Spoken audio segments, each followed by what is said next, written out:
अस्सलाम वालेकुम everyone, welcome back to my channel R K साल। आज मैं आपके लिए लेके आई हूँ जीन्स पजामा की कटिंग एंड स्टिचिंग। जो सिंपल पजामा होता है जो कुर्ते के साथ हम वेयर करते हैं, उस पजामे की कटिंग एंड स्टिचिंग के बारे में आज मैं आपको बताऊंगी। तो मैंने यहाँ पे 2 मीटर फैब्रिक का यूज़ किया है और बटर कॉटन फैब्रिक का मैंने यहाँ पे यूज़ किया है और इसे मैंने 4 फोल्ड में इस तरह से फैब्रिक को बिछा लिया है। तो हम अब इसकी कटिंग करेंगे, तो वीडियो को ध्यान से देखिएगा और वीडियो को पूरा वॉच कीजिएगा। अगर आपने मेरे चैनल को सब्सक्राइब नहीं किया है तो मेरे चैनल को सब्सक्राइब कर लें और बेल आइकन को भी प्रेस कर दें, जिससे मेरे आने वाली वीडियो की नोटिफिकेशन आपको सबसे पहले मिल जाएगी।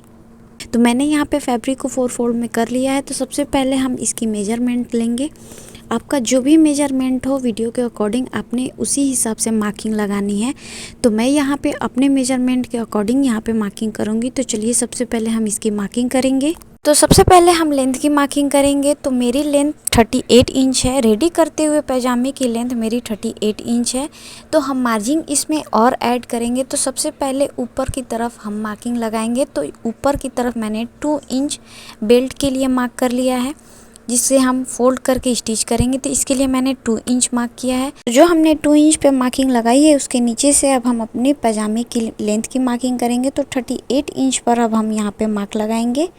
तो मैंने यहाँ पे 38 इंच पर मार्क कर दिया है। उसके बाद हम 1.5 इंच नीचे की तरफ और ऐड करेंगे, जिससे हम मोहड़ी को फोल्ड करने में यूज़ करेंगे। तो हमारी मोहड़ी को फोल्ड करने के लिए हमें 1.5 इंच यहाँ पे फैब्रिक चाहिए। तो यहाँ पे मैंने 1.5 इंच पर मार्क कर दिया है। अब तीनों मार्किंग के लाइन को इस तरह से बराबर से हमने मार्क कर लेना है। मैं यहाँ आपको बहुत इजी मेथड के साथ इसकी कटिंग एंड स्टिचिंग के बारे में बताऊंगी, तो वीडियो को प्लीज़ पूरा वॉच ज़रूर से कीजिएगा। तो यहाँ हमने तीनों लाइन को ड्रॉ कर लिया है। सबसे पहले हमने आसन की मार्किंग करनी है। तो आसन की लेंथ मैंने यहाँ पे 13 इंच ली है। ध्यान रहे 2 इंच हमने बेल्ट के लिए ऊपर की तरफ छोड़ते हुए ही नीचे की तरफ मार्किंग लगानी है। तो यहाँ पे 13 इंच पर मैंने आसन की मार्किंग की है। नीचे से भी मैं यहाँ पे 13 इंच की चौड़ाई लेते हुए यहाँ पे मार्क करूँगी। ऊपर से बेल्ट के पास से भी हमने कमर की चौड़ाई 13 इंच रखनी है। 4 फोल्ड करते हुए मैंने यहाँ पे 13 इंच पे मार्क किया है। आपका जितना भी कमर हो उसका 4th पार्ट लेते हुए ही आपने मार्क करना है। अब हमने यहाँ पे क्रॉस एरिया के लिए मार्किंग करनी है। तो क्रॉस एरिया के लिए मैंने यहाँ पे 2.5 इंच की मार्क की है। अगर आपका पजामा हैवी साइज में है और अगर आपको आसन में दिक्कत आती है तो आपने क्रॉस एरिया की मार्किंग बढ़ाते हुए लगानी है। तो यहाँ पे आप 3 इंच से 3.5 इंच तक लगा सकते हैं, जिससे आपको आपके पजामे में थोड़ी भी दिक्कत नहीं आएगी। तो इस तरह से हमने अपने आसन की लेंथ की मार्किंग कर लेनी है। क्रॉस एरिया के लिए मैंने 2.5 इंच पर मार्क करते हुए आसन की लेंथ की भी मार्किंग कर ली है। उसके बाद हमने यहाँ से आसन की गोलाई ले लेनी है। तो इस तरह से अपने आसन की गोलाई लेते हुए इसकी मार्किंग कर लेनी है। तो यहाँ अब हम अपनी मोहड़ी की चौड़ाई की मार्किंग करेंगे। तो मोहड़ी की चौड़ाई आप जितना रखना चाहते हैं उतना आप रख सकते हैं, ये आपके ऊपर है। तो यहाँ पे मैं अपनी मोहड़ी की चौड़ाई 8.5 इंच रख रही हूँ और 1 इंच मैंने यहाँ पे लूजिंग ली है। तो यहाँ पे टोटल मैंने 9.5 इंच पर मार्क किया है। 1 इंच आपने लूजिंग रखते हुए ही आपने मोहड़ी की मार्किंग करनी है। तो यहाँ पे मैंने मोहड़ी की भी मार्किंग कर दी है। आपने नीचे की तरफ 1.5 इंच जो हमने फैब्रिक रखी थी जो हम फोल्ड करेंगे, वहाँ पे आपने इस तरह से तिरछा करते हुए मार्किंग लगा लेनी है, जिससे हम मोहड़ी को जब फोल्ड करेंगे तो हमारी फैब्रिक कम नहीं पड़ेगी। तो यहाँ पे आपने ध्यान देते हुए कटिंग करनी है। उसके बाद आपको स्टिचिंग के टाइम पे भी मैं आपको अच्छे से बताऊंगी कि इसे कैसे स्टिच करना है। ये मैंने आपको बहुत इंपॉर्टेंट टिप दी है। इस तरह से अगर आप मोहड़ी की कटिंग करेंगे तो उसकी स्टिचिंग बहुत फिनिशिंग के साथ आती है। तो आप इसे ज़रूर से ट्राई कीजिएगा। अब हमने आसन को और अपने मोहड़ी की मार्किंग को मिलाते हुए यहाँ पे मार्किंग करनी है। तो आप अगर चाहें तो सिंपली यहाँ पे मेजरिंग टेप को रखते हुए भी मार्क कर सकते हैं, या फिर अगर आपके पास इस तरह का सेप पट्टी है तो इस तरह से रखते हुए आसानी से मार्किंग लगा सकते हैं। तो मैंने यहाँ पे सेप पट्टी का यूज़ करते हुए इस तरह से मार्क कर लिया है। तो यहाँ हमारी पजामे की मार्किंग कंप्लीट हो गई है। तो यहाँ पे हमारी मार्किंग कंप्लीट हो गई है। तो चलिए अब हम इसकी कटिंग करते हैं। तो देखा आपने कितने कम टाइम में हमने अपने पजामे की मार्किंग को कंप्लीट कर लिया है। बहुत ही इजी मेथड के साथ मैंने अपने पजामे की मार्किंग करने का तरीका आपको बताया है। तो आगे वीडियो में बने रहिएगा। बहुत आसान तरीके से मैं आपको इसे स्टिच करने का भी तरीका बताऊंगी। तो वीडियो को ज़रूर से पूरा वॉच कीजिएगा और प्लीज़ मेरे चैनल को सब्सक्राइब ज़रूर से कर लीजिएगा। तो यहाँ हमने अपने पजामे की कटिंग भी कंप्लीट कर ली है और यहाँ पे 2 इंच हमने जो बेल्ट के लिए मार्किंग की थी वहाँ पे हमने नॉच लगा लेनी है। तो हमने यहाँ पे अपने पजामे की कटिंग कंप्लीट कर ली है। तो चलिए अब हम इसे स्टिच करते हैं। ऊपर की तरफ हमारी फैब्रिक ज्वाइंट है तो इसे भी हम कट कर लेते हैं। तो चलिए अब हम स्टिचिंग स्टार्ट करते हैं। तो यहाँ सबसे पहले हम अपने आसन को स्टिच करेंगे। तो इस तरह से हमने फैब्रिक को ओपन करना है और एक एक पार्ट को लेते हुए हमने स्टिच करना है डबल फैब्रिक के साथ। तो इस तरह से अब हम स्टिच करेंगे।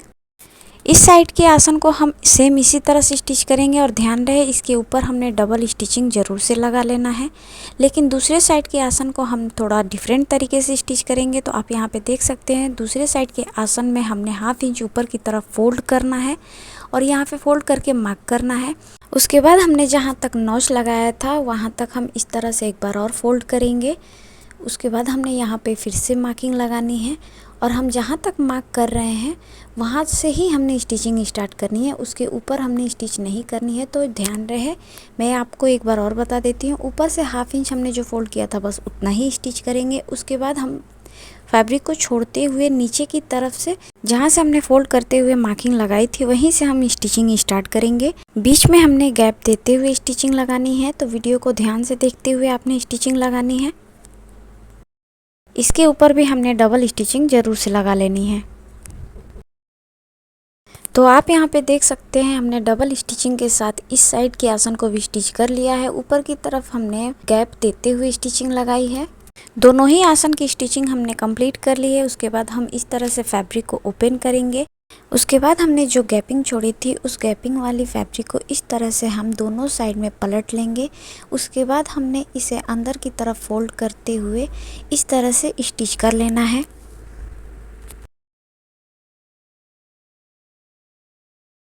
हमने यहाँ पे इसे स्टिच कर लिया है। इसे हमने इस तरह से इसकी डोरी को लगाने के लिए स्टिच किया है। तो कमर को हम अब स्टिच करेंगे तो आपको समझ में आ जाएगा कि हमने इस तरह से इसे क्यों स्टिच किया है।